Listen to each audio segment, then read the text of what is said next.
अस्सलाम वालेकुम dear students. आपके मॉड्यूल फर्स्ट का जो पहला क्वेश्चन है वो है conventional and non conventional sources of energy के आपके एडवांटेज और डिसएडवांटेज लिखने हैं, एक चार्ट बनाना है आपको। तो उसी सिलसिले में आपको समझाने वाली हूँ कि कन्वेंशनल और non conventional sources of energy क्या होता है। सबसे पहले जो कन्वेंशनल सोर्सेज ऑफ एनर्जी है ये वो रिसोर्सेज होते हैं जो काफ़ी काफ़ी लॉन्ग टाइम हम यूज़ कर रहे हैं।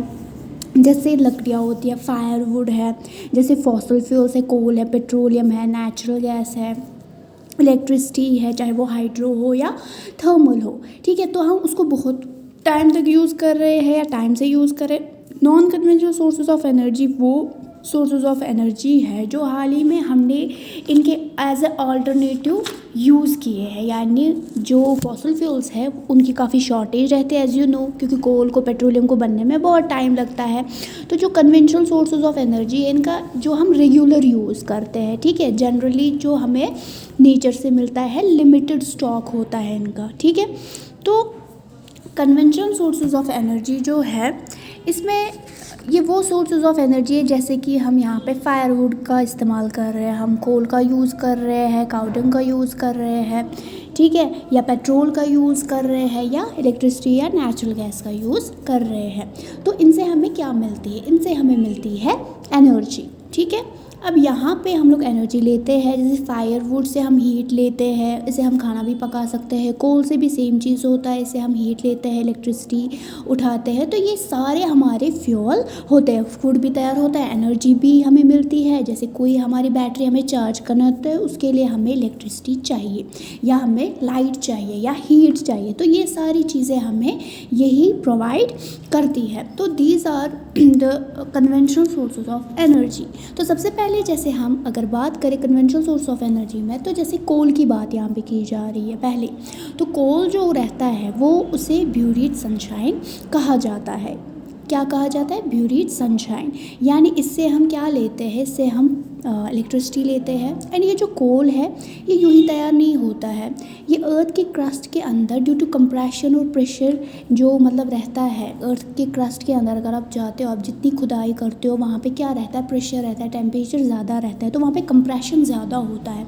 लाइक डेड प्लांट्स एंड जो भी रिमेन्स रहते हैं वो जब दब जाते हैं ज़मीन के अंदर, जब वो दब गए तो मिलियंस ऑफ ईयर्स उनको लग गए, ऐसा कोल बनने में उनको मिलियंस ऑफ ईयर्स लग गए। यानी ये यही है हमारा जो डेड रिमेन है। तो इंडिया में, चाइना में, रशिया में, साउथ अफ्रीका में, फ्रांस में जो है ये इनके लीडिंग प्रोड्यूसर है ऑफ कोल। एंड इससे थर्मल पावर भी हम एक्सट्रैक्ट करते हैं, यानी इसे हम जनरेट करते हैं इलेक्ट्रिसिटी।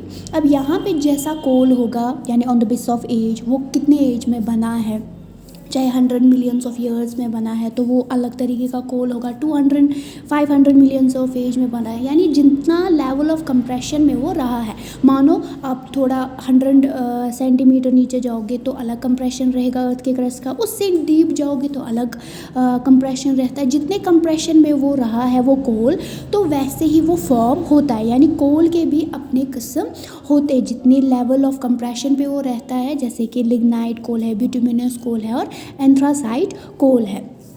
तो इसी तरह होता है जैसे कि पेट्रोलियम है। तो पेट्रोलियम कहाँ पे हमें मिलता है? पेट्रोलियम मिलता है हमें अर्थ के सरफेस के अंदर भी मिलता है, और जहाँ पे सी बेड्स होते हैं, यानी जहाँ पे प्लांट्स या ऑर्गेनिज्म, जो सी बेड होता है, जो समंदर होता है, उसके नीचे जो डेड ऑर्गेनिजम्स रहते हैं उनका लास्ट में मतलब उनको भी इतना मतलब टाइम लगता है, लगभग मिलियंस ऑफ ईयर्स बनने में। एंड ये जो पेट्रोलियम है बहुत जगह यहाँ इसको निकालने के लिए रिफाइनरीज बनाई गई है। And petroleum as you know हमें कितने चीज़ों में यूज़ होता है। इसे ब्लैक गोल्ड भी कहा जाता है क्योंकि बहुत ज़्यादा महंगा है और अलग अलग चीज़ें बनाने में इस्तेमाल होता है, जैसे कि वैसलीन है, आपका वैक्स वगैरह है, जैसे यूएस से है, कतर है। तो ये लीडिंग माने जाता है इंडिया में गोदावरी रिवर्स के पास, ठीक है, ये मिलता है, हमें एक्सट्रैक्ट किया जाता है।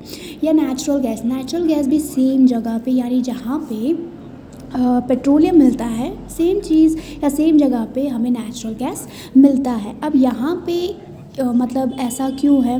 क्यों देखो, जो पेट्रोलियम होता है वो वज़न में ज़्यादा होता है, मानो इस तरह, तो वो सी बेड्स के बहुत ज़्यादा नीचे रहता है, और जो ये नेचुरल गैस होता है ये उससे थोड़ा ऊपर रहता है।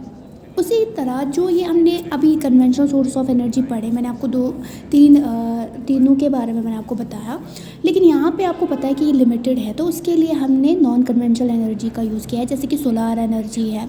ठीक है, आपको पता है इंडिया जो है वो ट्रॉपिक जोन में आता है, तो यहाँ पे सन है उसके रेज़ ज़्यादा रहते हैं।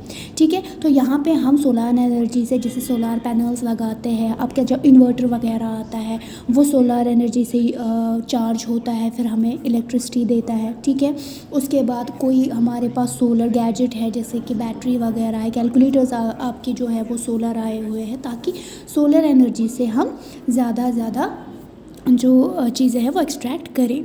लास्ट में मैंने आपको 2 फोटोग्राफ्स यहाँ पे शेयर किए हैं, आप इस तरह ये चार्ट बना सकते हो।